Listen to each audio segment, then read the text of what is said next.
There was no explosion, no fireball, just a deep, unnatural silence on the left side of the aircraft, like something vital had stopped breathing.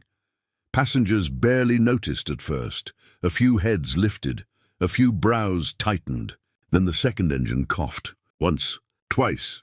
Gone! The Boeing 787 shuddered as if it had been struck by an invisible hand. Over the intercom, a soft chime sounded, too calm for what was coming. "Ladies and gentlemen," the captain began, forcing steadiness into his voice, "we're experiencing a minor technical issue. Please remain seated." But in the cockpit it was already chaos. Altitude dropping, fuel flow unstable, ocean below endless. No land appeared on radar, nothing but black water stretching thousands of miles in every direction. The co-pilot tried restarting the engines again and again.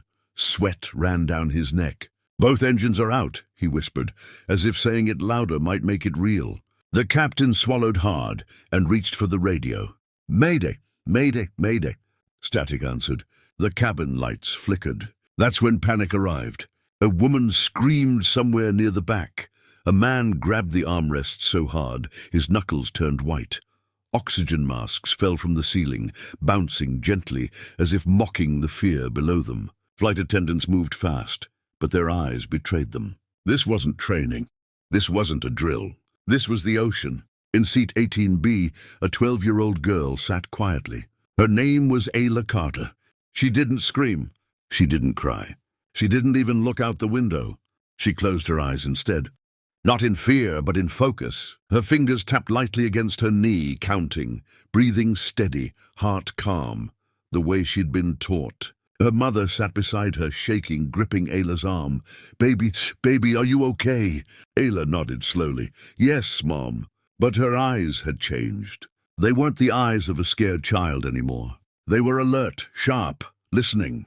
Another announcement crackled through the cabin, this time honest. "We have lost engine power," the captain said. "We are doing everything possible." People began praying. Others pulled out phones, typing messages that might never send. Ayla unbuckled her seatbelt. Her mother gasped. "Ayla, sit down." "I'll be right back," Ayla said softly. She stepped into the aisle as the plane trembled again.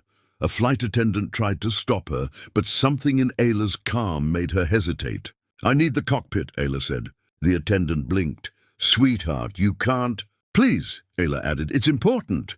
Another violent shake cut the argument short. The attendant made a decision she would never fully understand and opened the cockpit door.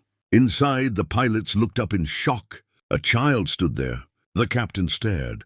"Miss, you need to—" Ayla reached past him and keyed the emergency radio frequency with practiced ease. Her fingers didn't shake. "This is call sign Shark," she said clearly. "If anyone can hear me, respond." Voice didn't crack. The cockpit went silent. The co-pilot turned slowly. Did she just say call sign?" Static hissed. Ayla adjusted the dial. Again. "Shark calling, civilian aircraft, dual engine failure, over open ocean." The captain forgot to breathe.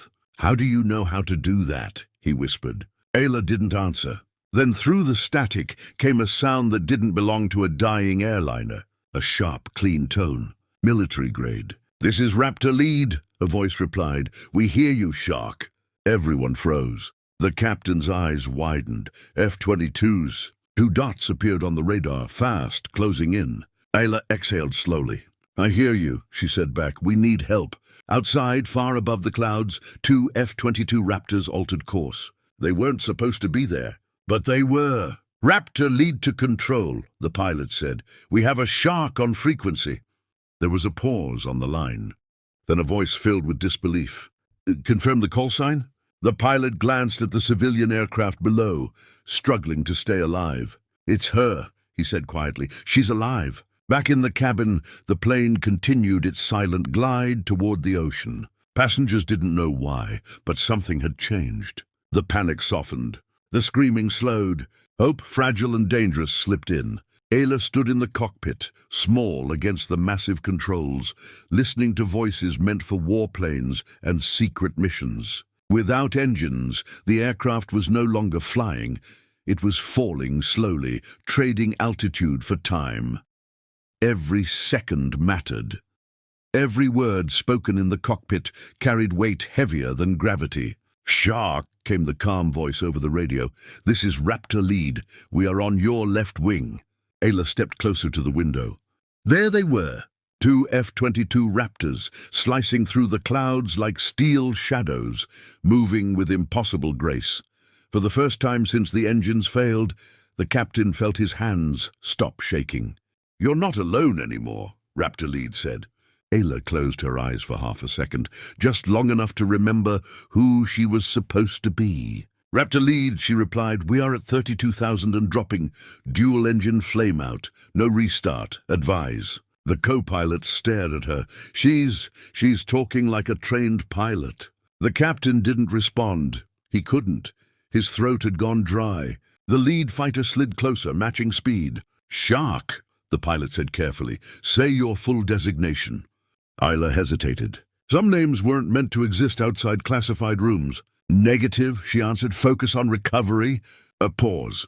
Then a quiet reply. "Understood." In the cabin, passengers felt the change. The violent shaking eased.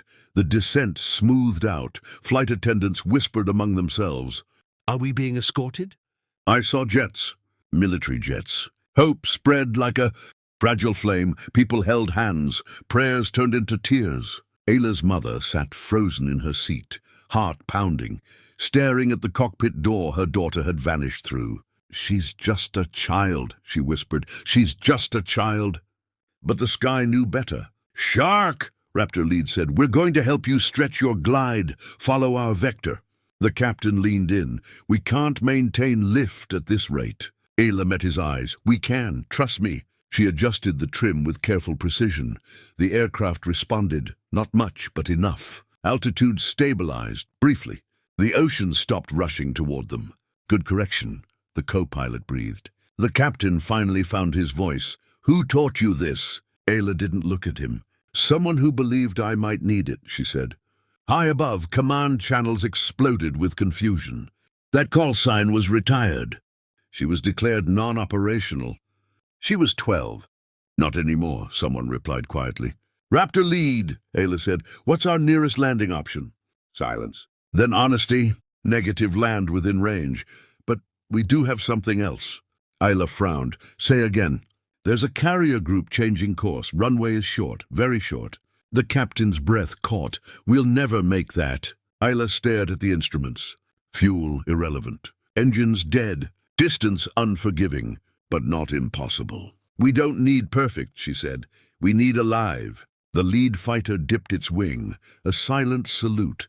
"Then we'll fly you there," Raptor Lead said. For the next 20 minutes, the sky became a narrow tunnel of focus. Ayla spoke in calm, steady commands. "Adjust angle, hold speed, don't chase altitude." The captain followed.